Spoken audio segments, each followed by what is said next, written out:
Our favorite weekly holiday is upon us, New Comic Book Day. But before you head off to the local comic shops, we've got some picks and takes here at fanlightsone.com, including a week where there's a few big number ones, also a huge week for the heavy hitters in the independent realm. But we're going to talk all of that and more as it is fanlightsone.com presents New Comic Book Day Kickoff for the week of March 11th, 2026.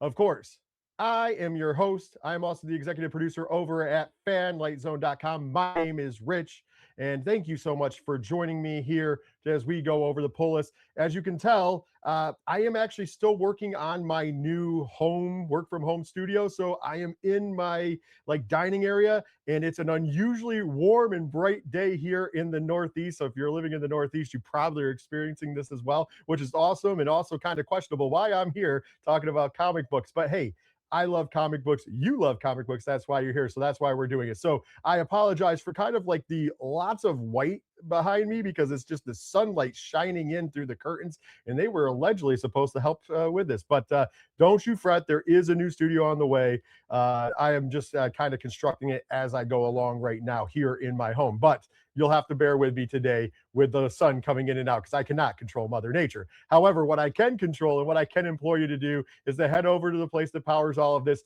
fanlightzone.com. As you know, on New Comic Book Day at 9 a.m., all of our comic book reviews launch, so you can find out all about what we think about the great comics, some of which we're going to talk about today. Also, make sure you're following us on all the social medias because we have video reviews starting at 9:30, going every hour on the half hours throughout New Comic Book Day. And last but not least, since you're already watching this on the Fanlight Zone YouTube channel, make sure if you haven't already, you smash that subscribe button, click the bell icon for notifications, and tap that thumbs up so we can help start defeating the algorithm and getting out to a bigger and wider audience.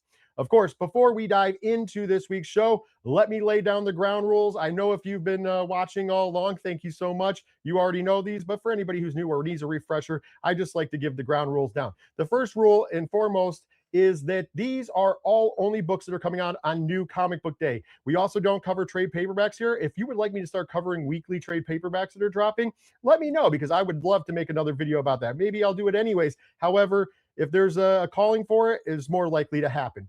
But these are only going to be the books that are dropping in the shops on Wednesday, March 11th, 2026. So this also disqualifies anything that came out like on Comixology because Comixology books drop on Tuesdays. So this is only what's coming out on New Comic Book Day. So that's the first rule. Secondly, this is the pull list for myself, mostly myself, and also I take into account the members of the fanlightzone.com comic book team. So when we're going through this, these are just picks of books that we are reading that we have on our legitimate pull list at our local comic shops. So if there's a book on here that you read that's not represented, that is not a slight against that book. It is not saying that book is less than. It's just saying that that's not maybe on my radar. That cool part about this is you can leave a comment. Tell me about a book that I should be reading because I always like checking out. One of my favorite parts about going to the LCS is actually talking to other people at the store, finding out what they're fanning out about and checking out new books. So if you want to help me out, drop a comment. I'll read the book and who knows, maybe it'll find its way on my pull list and on this video. With that being said, this list is not a ranking. There is no ranking order. They're not saying one is better than the other. The caveat to that is I do end it with my pick of the week, and that's just my personal pick of the week. It has nothing to do with it's better than every other book. And sometimes my pick of the week isn't even my highest rated book of the week that I'm reviewing. It is actually just the book that I liked most in that week. It's a personal preference, but none of the other books are rated. As a matter of fact, we start in the indies, and then we go to the big two before giving my book of the week.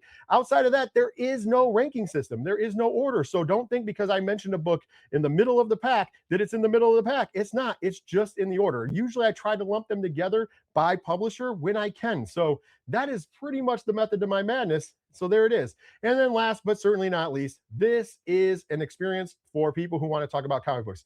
Please, please, much like I'm saying, don't get offended by where I put things in the list. If somebody mentions something in the comments about the book that they like, and you don't like it, that's fine. You can say you don't like it. Just don't insult the person because once again, we're here as fans. Also, don't insult my opinions or anybody else's. You might not disagree. You can say you disagree, but there's a difference in insulting because once again, if you want me to read a book that you're fanning out about, and you're insulting me or some other person, I'm likely not going to check it out because I don't want somebody to, talk down to me as like most other people. Just like I will never talk down to you. So if you leave a comment, I'm going to check it in. I'm going to go lock it in. And if I don't feel the same way about the book as you, that's fine. But at least I'm going to go check it out. So let's keep it friendly amongst each other, because at the end of the day, the one thing that binds us all is we are all comic book fans, and we are trying to share our love for this great industry and this great art form. So now that the ground rules are out of the way, because, hey, we got to get them out of the way, let's jump right in. And I told you there's a lot of big number ones this week, including IDW has a couple, especially from the IDW Dark imprint. Of course, we're going to launch off with the first, The Exorcism at Buckingham Palace, #1, written by Hannah Rose May, art by Kelsey Ramsey. Of course, this is an IDW Dark book, IDW Publishing. This Dark line has been really good, and this is also the sequel to the hit The Exorcism at 1600 Pen, which was out before by the wonderful, wonderful writer Hannah Rose May. Like, once again, I got to put that art back on the screen because you can kind of see there's Buckingham Palace. It's coming out of the head. Like, it's just tremendous just to see the art. Kelsey Ramsey does such a great job.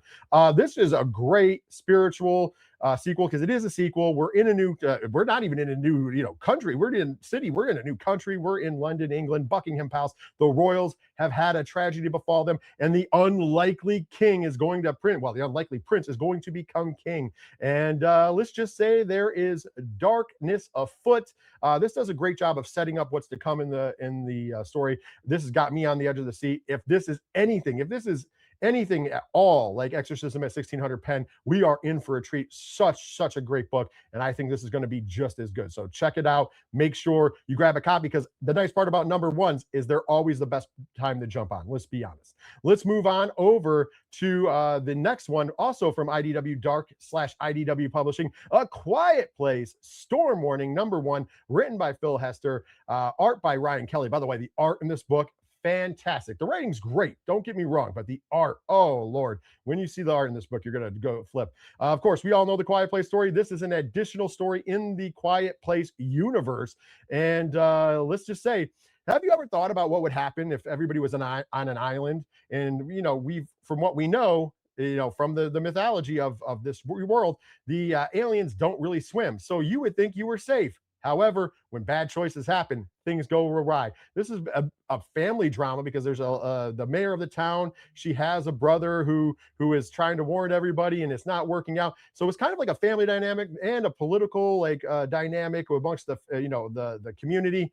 You're going to want to check this out. Once again, laying great groundwork. The groundwork that's laid in this book really has me excited for everything going down the road in the future. A Quiet Place, Storm Warning is going to be a real good hit. Like I said, both of these IDW Dark #1s are going to be on the top of any horror fans list. Make sure you're grabbing them at the LCS this week. But on top of that, if you are just a fan of good writing and great art, these are both going to be for you as well. We are going to stick with IDW Publishing real quick, because of course they have the big one coming out. TMNT #16, written by Jean Wang Yang, art by Freddie E. Williams II. IDW Publishing, of course, staying with them. And listen, the Turtles line has been killing it on all cylinders. Since the Jason Aaron Juan Ferrar run, Jean Wang Yang and Freddie E. Williams II have come in and really continued that trend, and no different here. Splinter coming back from and just finding as a vigilante named the Yujigami. Now we find out there's more to it, as he's just trying to protect his sons. And now we're bringing in the fact that Casey Jones may have a hand in Raphael's eventual unaliving. So now we have a situation where the Yujigami is going to try to take out Casey Jones, and Raphael, who's kind of the best friend of Casey Jones, is now getting the middle.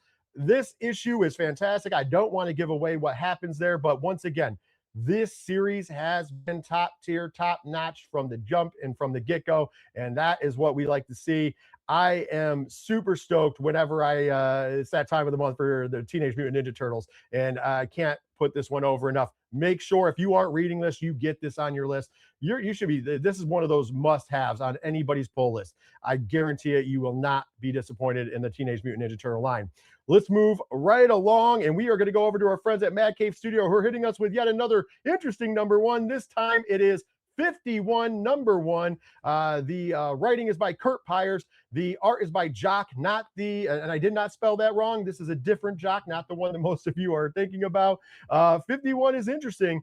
This is the art, as you can tell just from the cover, really cool, really kind of trippy art, and it's pretty cool. But the story itself is great. The son, the mess up son of the president of the United States, is now, after messing up one too many times, is being sent on security detail at the mythical Area 51, and he's going to find out that not only is a lot of that real, but you can mess up really bad, and it's going to have to cause them to fix things. This is a real fun story. The setup for this is great. You kind of get your feet wet and kind of get the things. Where this story can go is endless because it's just a crazy world. And like I said, the art alone draws me in. If you're looking for a real fun story, try out 51, number one, because I think you will enjoy it. Speaking of friends of the show and people's work that I really love, Zach Kaplan's got his new book, Masterminds #4, out. So written by Zach Kaplan, art by Stephen Thompson, Dark Horse Comics. And listen, Masterminds, if you have not been checking this out, this is superb. This is like crime, drama, spy, thriller. It's a great thing. It's dealing with secret societies and what will you do to be successful, monetarily. This is a great book. If you have not been checking this out, try to get some of the back issues or the trade paperback when it comes out. But if you have been reading it, rejoice. Issue #4 is upon us, and this one is just cooking it up. We're in that zone where we're racing towards the end of this run, but at the end of the day, really cool things happen. Find out how far you would go and how far our hero goes here. Or I should have said, is he a hero? Is he an anti-hero? Is he just a regular guy? Can you blame him? Who knows? Check out Masterminds because you will not be disappointed. Such a fantastic book. Moving right along to one of my favorite books on the shelf each and every month, and that, of course, is Space Ghost. And this is Space Ghost #9. Well, volume 2, sorry, #9. David Pepos, Jonathan Lau, Dynamite Entertainment on the publisher. And I always say it, to sum it up, for my money, one of, if not the best comic on the shelves. Like they like to do like the overbearing arcs, and we are coming into the end of volume 2. We are on that road, and we are going to find out all the threats that have been working behind the scenes to get at Space Ghost. In this one in particular, a sorceress has taken over their minds and put them in a dream world. Can Space Ghost and the family figure out a way to get out of this and survive to live another day? And how is this going? As Tempest is sitting in the background. This one's marching on. It's a great book. Once again, great series. David Pepos does some amazing work. Jonathan Lau's art is phenomenal. If you're like, hey, I never was a fan of Space Ghost, the cartoon, that is fine. You don't have to be. The book is a standalone. It's on its own, and it does such a great job. Check out Space Ghost if you haven't. Space Ghost Volume 2, issue #9 is on the shelves this week. But I do believe Volume 2 trade paperback is out now. The actual, like the second volume of the first season, if you will, trade paperback comes out this week as well. I know we don't dive into that too much, but come on, go show some Space Ghost love because it's such a great book. I do want to give another shout because Dynamite Entertainment is having a huge week this week. Speaking of another one that they've got coming out to you this week is Archie X, the Army of Darkness #2. Eric Burnham on the writing. Bill Galvin is on your art. Like I said, Dynamite, I got 3 of them on this pull list. And listen, you take the world of Archie, you mix it with the world of the Evil Dead / Army of Darkness, you have a surefire way. We're getting the mixture in here. The Deadites have now invaded the lake house that Archie and friends were at. However, they didn't know that Ash Williams is on the job, and Ash is there with his boomstick and ready to dish out some ass kickings. Fun book. Once again, seeing the Army of Darkness stuff in the art of Archie and how that invades the world. Really neat and fun stuff. This is a fun one. For horror fans, you'll dig it because of the tie-in. However, it's not too much of a horror book, but it is a fun Archie realm book. Also, for fans that liked Archie meets the Minor Threats gang, that series, this is another one for you. A little more of an adult thing with Archie. The Archie crosses or overs are always fun, especially when they're using the Archie style art. This is no different, so check this out if you're looking to have a lot of fun or if you're a fan of either or both franchise. And then last up for Dynamite Comics this week is a book that we know that I'm very high on, and that is Harley Quinn X Elvira #5. Jimmy Palmiotti and Amanda Connor on the writing. Amanda Connor is also doing the art with Juan Samu. This is from Dynamite Entertainment slash DC Comics because they're in company with DC Comics on this. And listen, the crossover we never thought we would get, we got. It's a lot of fun. You can expect a lot of raunchy kind of jokes, a little more adult theme, but it is really good. The girls find themselves in more trouble as they are now with a sexy spaceman named Vertex, and we find out about a planet that warships Elvira. Could that go wrong? Of course it could. This has been a real fun series. The art is a lot of fun. If you are not checking it out, this is another one that if you didn't get it from issue 1, if you can try to find the back issues, if you would like to read along, that'd be awesome. If not, trade paperback will be out probably after, because this is the penultimate edition. There is one more book in the this current run, so then the trade paperback will be out, I'm assuming.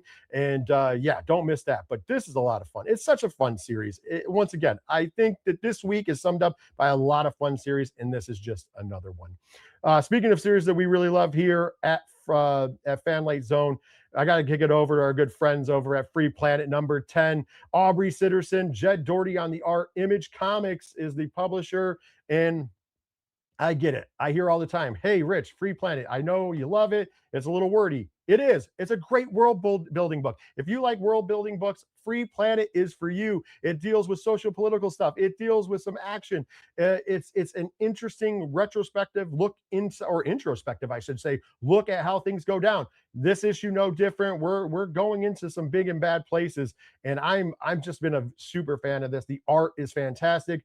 The story is very fantastic. I do warn people it's wordy, but once again, I like a good robust story, and this has it. So if you're looking for a robust story at the shops, Free Planet is the book you are looking for. So go ahead and grab that. And Image Comics also has a huge hit on their hands as the issue 2 of the one that took the world by storm. Dork #2 is out this week as well. Brett Bean is on the writing and the art. Image Comics is the publisher. And let me tell you, Dork Mania is running wild. Issue 1 sold out of the shops. Everybody was kind of like, why is this a thing? And I'll tell you why. Fun book. Lots of great humor. The art is great. I love the cartoonish art. It kind of reminds you of that Saturday morning cartoon style.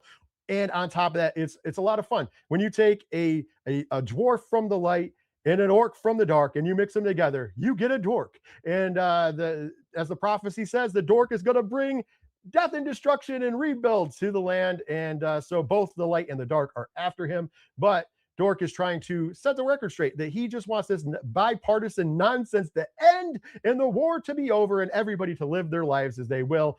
This is a real fun adventure. We get to see the Time Lord in this one. It's a lot of fun. Once again, I know that I keep saying fun, but this week's books are a lot of fun. And yes, Dork is not just, I understand people are like, well, it was just bought because of speculators. Here's the thing. It might have been bought for speculators, but for us comic book fans, read this book. It is tremendous. It is a lot of fun. I know you're going to enjoy it when you sit down with it because, like I said, at the end of the day, I know I keep saying fun, but this week in New Comics is a lot of fun. And this book might be one of the more fun, if not the funnest book of the week.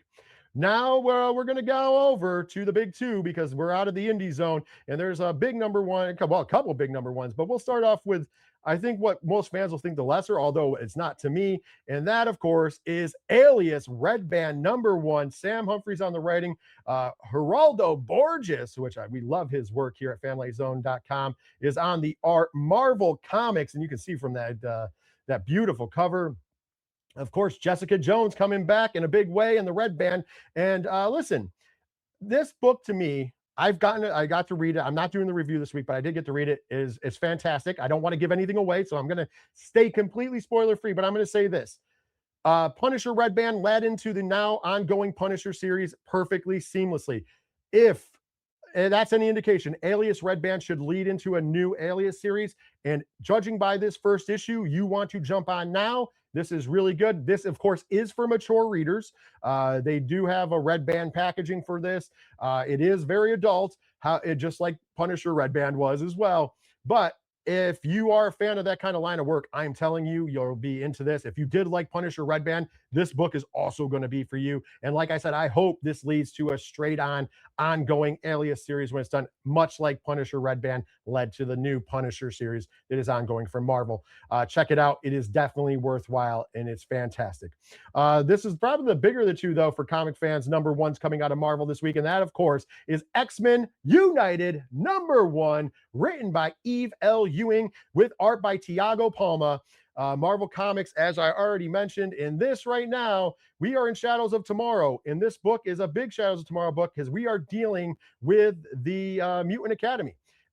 We are going back and seeing how they are training mutants from around the world, not just ones that are brand new and young kids, but anybody who wants to come in and help training. And there's a little teaser cover on issue 2 that shows it's not possibly just X-Men training or taking parts in the training here. I don't want to give that away. If you want to look that out yourself, that's fine. But this is a cool setup. I think X-Men United is going to be a decent and good run. It has promise. The first issue was very good. It does get it kicked off. Once again, I want to stay out of spoiler zone like I did with everything else, but I suggest checking it out. If you'd like to dive on, the art is fantastic in this as well. So make sure you check it out. Now let's, we do have one more Marvel book coming out this week, and this one is on one of the high ones on my priority list, on my pull list, and that, of course, is Storm, Earth's Mightiest Mutant, #2, Mirar Adalai on the writing, and Frederica Mancini on the art. Marvel Comics is doing it again.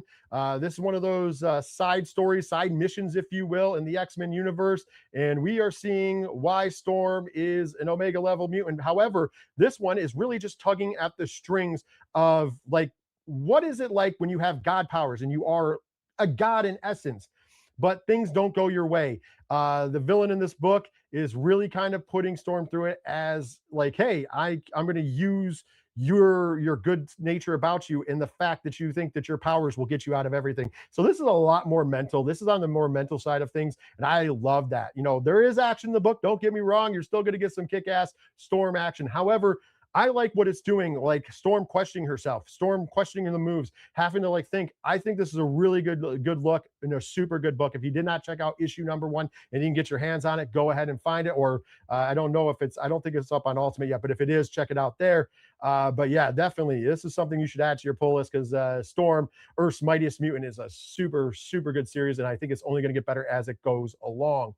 Now we're going to exit out of Marvel Comics and dive right into DC Comics. And we're going to go to Vertigo first, as Bleeding Hearts #2 from Vertigo/DC Comics is out this week. Writer Dennis Camp, artist Stefan Moran. And I'm going to tell you, Stefan Moran's art in this is to die for.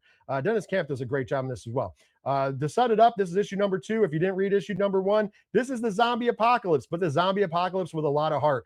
This is a different take on it. And when you couple that with the unorthodox and amazing art from Stefan Moran, you are going to get it in. If you read 20th Century Men, which is a book that Dennis Camp and Stefan Moran did before, and you like the art and the story in that, this is not the exact same, because obviously that was a little bit more like deeper, but this is really good. This has got a lot, like I said, this is a zombie apocalypse. We're looking at it from more of like a lot of heart and looking from it from the zombie perspective. I really dig issue 1. Issue 2 is really good as well.